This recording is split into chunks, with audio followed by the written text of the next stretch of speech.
Sa likod ng mga puno ng kakahuyan, may mga lihim na hindi dapat matuklasan. Isang batang matigas ang ulo ang nagpasya na pasukin ang mundo ng mga diwata sa Pasko, sa kabila ng babala ng kanyang lola. Sa kanyang paglalakbay, natuklasan niya ang mga nilalang na nagtatago sa dilim at ang mga kahilingang may kapalit na sumpa. Makinig sa kwentong ito ng pagkawalay at pagkatuklas ng mga bagay na hindi dapat makita at alamin kung paano ang isang inosenteng pagnanasa ay nagdala sa kanya sa isang mundo na hindi na niya matakasan. May narinig ako noon na kwento ng isang bata na nawawala. May nakakita raw sa kanya na pumasok sa kakahuyan sa may dulo ng barangay namin. Pero hindi na siya nakita na lumabas. Nung magdilim na ay nag-alala na yung mga magulang niya.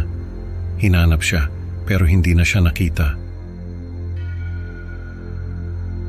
Ayon sa kwento ay may nakapagsabi na raw noon kung ano ang nangyari sa batang iyon. Ang nakapagsabi ay yung mismong bata. Nung bata pa ako, nakwento sa akin ng lola ko na wag daw akong papasok sa kakahuyan tuwing Pasko. Sabi ko, bakit naman? Sabi ni lola, may mga diwata raw doon na nagdiriwang tuwing Pasko at ayaw nilang maistorbo. Kapag may umistorbo sa kanila ay tiyak na mapapahamak. Seryoso siya nung sinabi niya yon, parang may alam siyang hindi ko alam. Sabi ko kay lola, gusto ko ngang makakita ng diwata. Sabi ni lola, wag daw akong makulit. Pero makulit talaga ako. Nung Pasko, 12 years old ako noon, sobrang bored na ako kasi wala akong kalaro. May mga ginagawa yung mga pinsan ko sa bahay nila. Yung mga kaibigan ko naman ay may mga pinuntahan kasama ang mga magulang nila. Kaya naisip ko na pasukin yung kakahuyan. Sabi ko, kung makikita ko yung mga diwata, pakabigyan nila ako ng regalo. O kaya ay makakain man lang ako sa handaan nila. Pagpasok ko sa kakahuyan, parang may kakaibang hangin na bumalot sa akin. Wala naman akong nakitang diwata agad. Pero nung medyo malalim na ako, biglang may parte na puno ng ilaw. Parang ibang mundo, ang ganda, pero nakakatakot din. Amoy na amoy ko rin yung mga pagkain na niluluto nila. Ang sarap ng amoy. Lalo akong nagutom, may lumapit sa aking lalaki.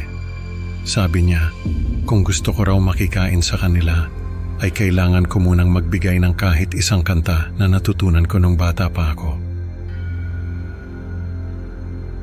Sabi ko, ang dali naman. Tapos kinantahan ko siya ng isang nursery rhyme. Tuwang-tuwa yung lalaki.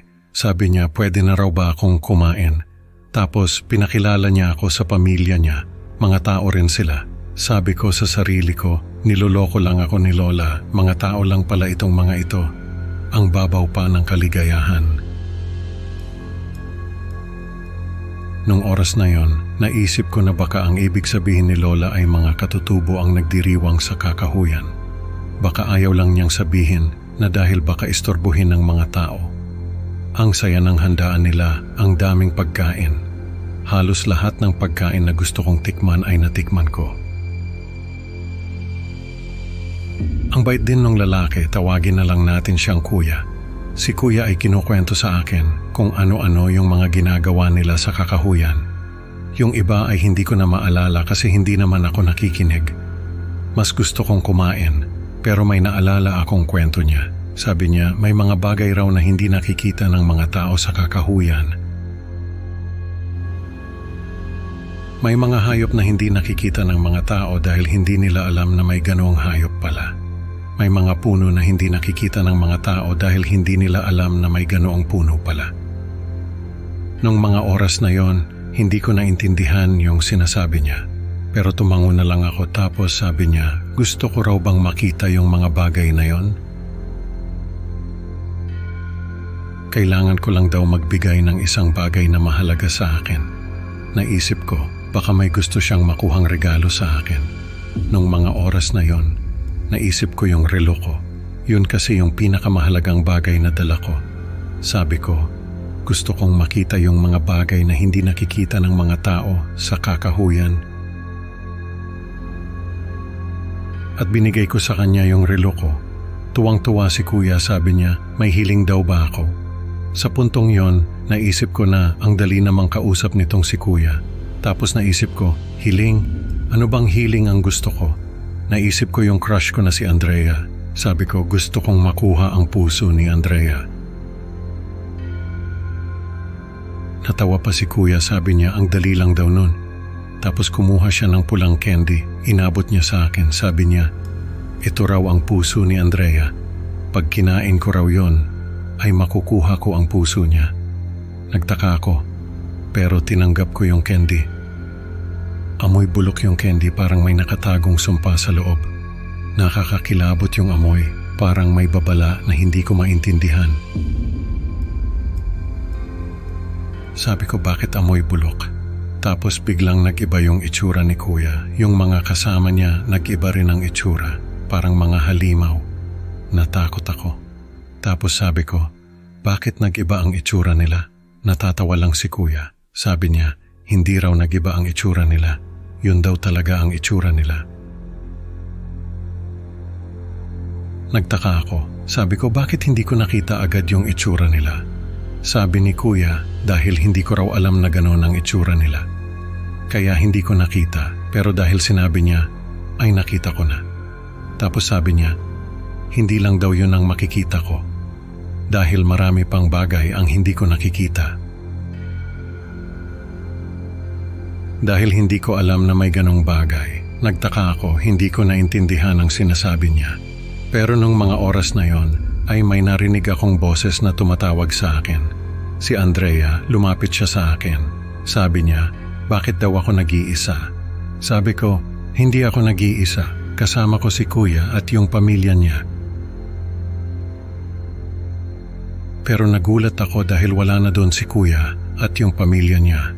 Si Andrea ay lumapit sa akin. Sabi niya, gusto raw niyang sumama sa akin. Tapos niyakap niya ako. Pero nagulat ako dahil nag-iba ang itsura niya. Naging halimaw din siya katulad ni kuya. Tinulak ko siya, pero niyakap niya uli ako. Natakot ako kaya tumakbo ako. Tumakbo ako ng tumakbo pero hindi ko na makita yung labasan ng kakahuyan. Puro puno na hindi ko kilala ang nakikita ko. Puro mga hayop na hindi ko pa nakikita ang nakikita ko. Hanggang sa mapagod ako. Umupo ako sa isang puno, hinihingal at takot na takot. Tapos nung tumingin ako sa mga kamay ko, nagulat ako. Naging halimaw na rin ako, parang bangungot na hindi ko matakasan. Nung mawala ako, ay nagkaroon ng dahilan si Lola para sabihin ang kwento niya sa mga tao. Sabi ni Lola, may nagsabi raw sa kanya na ang mga engkanto sa kakahuyan ay nagdiriwang tuwing Pasko. At ayaw nilang maistorbo. Kapag may nakikialam sa kanila ay hindi na makakabalik ang taong iyon. Dahil makikita niya ang mga bagay na hindi niya dapat makita. Ang sabi ni Lola ay may nakapagsabi raw sa kanya noon na ganoon nga ang nangyari sa akin. Pero hindi niya na sinabi sa mga magulang ko dahil baka hindi sila maniwala. Ang sabi ni Lola ay nagbigay raw ng babala sa kanya yung nagsabi noon na kapag may pumasok uli sa kakahuyan ay baka maistorbo uli ako at ang mga kasama ko at baka makasama ko na naman ang taong iyon. Kaya binigyan niya ng babala ang mga tao pero hindi sila naniwala. Nung mawala yung kapatid ko ay sabi ni Lola baka raw ako ang nakakita sa kanya dahil ako ang huling nakakita sa kanya. Ang sabi ko ay baka nga. Pero hindi ko na sinabi sa kanila yung sinabi ni Lola sa akin dahil baka hindi sila maniwala. Ang sabi ko na lang ay baka nakilala niya yung mga nagdiriwang doon. Katulad ng nangyari sa akin. Pero iba ang sinabi ni Lola. Ang sabi niya ay baka raw ako ang nakakita sa kapatid ko dahil baka ako ang nagdiriwang doon at ako ang naistorbo niya. Nung malaman ko yon ay naisip ko na baka nga ako ang nakakita sa kapatid ko at baka ako rin ang nakakita sa mga taong nawala sa kakahuyan. Nung mga nakaraang taon, dahil marami pa ang nawala doon at ang huling nakita na pumasok doon ay ako, ang sabi ni Lola ay baka raw hindi na ako makabalik. dahil sa mga taong nakikialam sa amin. Parang ako na yung bagong bantay ng kakahuyan, na parang ako na yung nag-aanyaya sa iba na pumasok. Ang sabi ko ay ayos lang, dahil hindi ko na rin naman alam kung paano bumalik. Sa kwentong ito, natutunan natin na ang pagnanasa at katigasan ng ulo ay may kaakibat na panganib at sumpa. Salamat sa pakikinig mga kaibigan. Huwag kalimutang mag-like at mag-subscribe para sa mas marami pang nakakatakot na kwento. Hanggang sa susunod na upload, sana'y hindi kayo maligaw sa kakahuyan ng mga diwata. Paalam.